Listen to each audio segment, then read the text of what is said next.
First visit, conversation.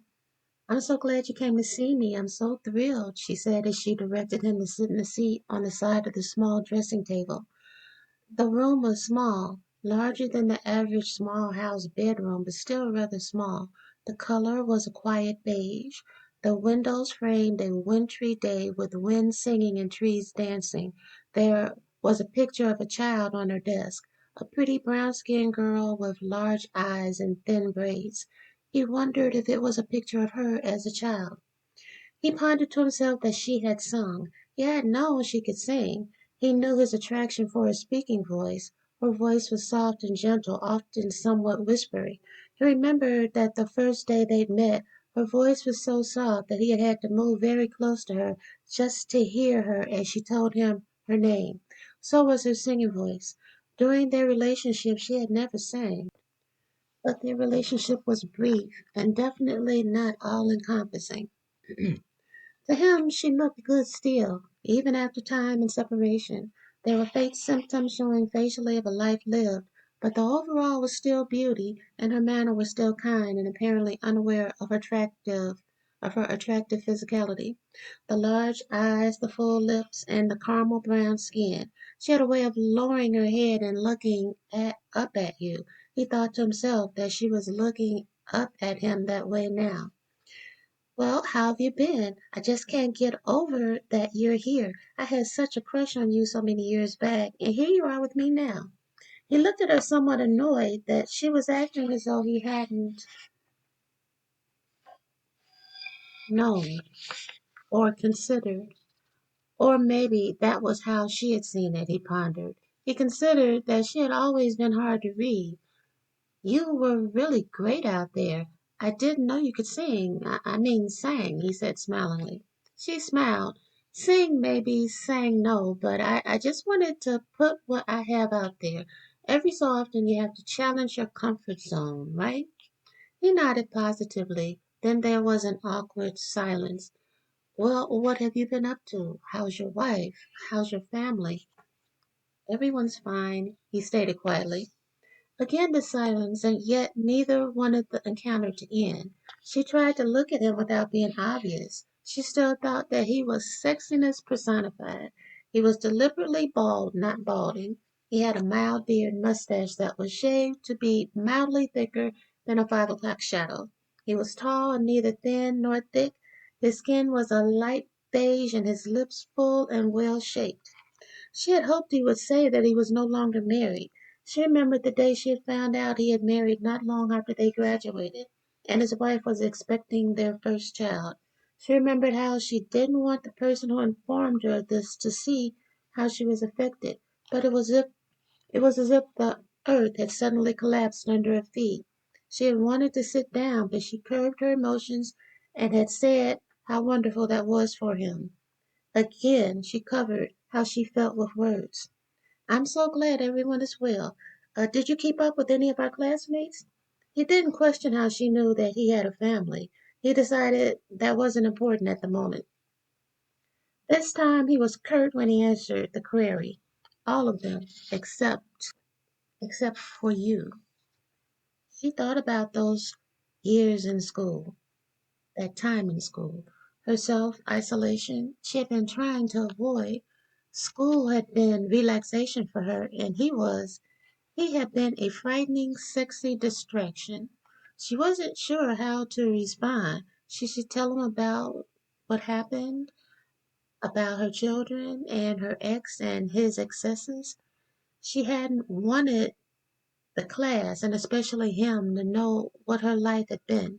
Didn't want them to know that she had made mistakes and was unsure, so she had hid. I'm surprised you even remember me, she said. He was annoyed again. I wondered where you had run to. He paused momentarily. What about your husband? Is your family in the audience? He meant the question to sting. His friends had theorized that she had led him on and then returned to her husband. He knew that wasn't exactly the truth, but still he wondered about her husband. What did he look like? What had made her commit to him? That was over years ago, she answered quickly, and then lowered her head. You probably don't remember But you once told me that you don't do married women. I don't know why I always remembered you saying that, she mumbled. She remembered how she had thought, he won't let me go, so I am a married woman. She immediately lifted her head up and smiled again. But that was long ago. We're not together any longer. She decided to change the subject. So, what did you think of my songs? He noted the conversation changed, decided the smile she presented was fake. He felt that she was playing with him. I like your songs. You sing a lot about love and loss. He looked directly and unblinkingly at her. Were you singing about me? Were you singing about us? What we began but never finished? His words hit like an electric shock. Uh, I, I, I sing about life, life, just things that happen, just life. And sometimes that includes love and loss, she stuttered. Why did you leave me? He asked. Leave you, she thought. I was never with you. I wanted to be, but he interrupted her thought. I looked for you at graduation. I hoped you'd be there, but you weren't. You left no forwarding address. No one knew you but me. Why? Why did you leave? She stood up. She stammered. I don't know what you're talking about. I think maybe you should leave. Running again, he asked. Just tell the truth. She sat back down. There are things that are just hard to say. People will judge you, she mumbled. When? When did I ever judge you? I was there for you, he said. Whatever you needed, whatever you wanted, I was there for you, and you were always just out of reach. Why? Why? She hid her head in her hands. I didn't want you to know. Know what? How I was living. My life, what I came from, what I was going to. I didn't want you to know.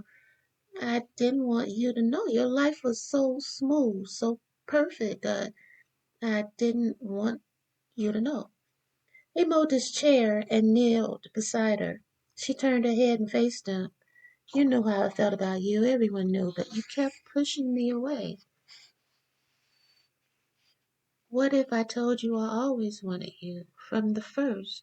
But what? He interrupted. What does it matter now? I feel like you, like what you told me. I don't do married men. So that's your excuse for the day, he said as he returned to his chair. It's not an excuse, she stated.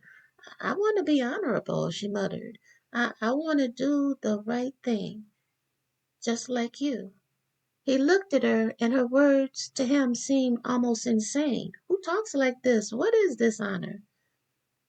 Is your wife in the audience? She asked, almost as though in accusation. No, he answered quietly. She is afraid of ghosts. There was silence as she mentally sifted through his words. What ghost? What is he talking about? She thought. You never answered my question, he stated. What question? She asked. Are your songs about me? To her, the room had gone dark, and she had a feeling of being almost trapped. She wondered how could she tell him that from the first moment she had seen him, it was all about him, that she had not seriously wanted anyone since him. She liked his pushiness, his confidence, the way he would silently size up a situation before he spoke.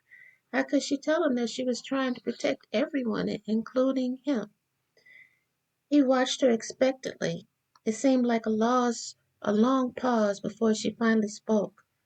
She lowered her head initially, then she raised it, met his eyes, and said in a quiet voice laced with resignation, only the love songs.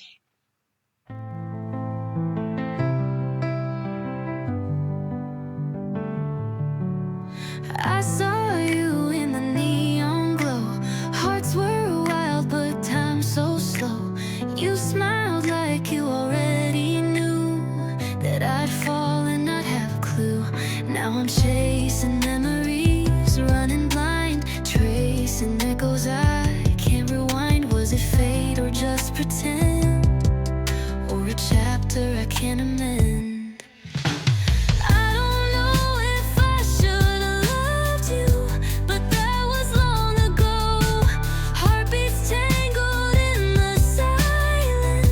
Now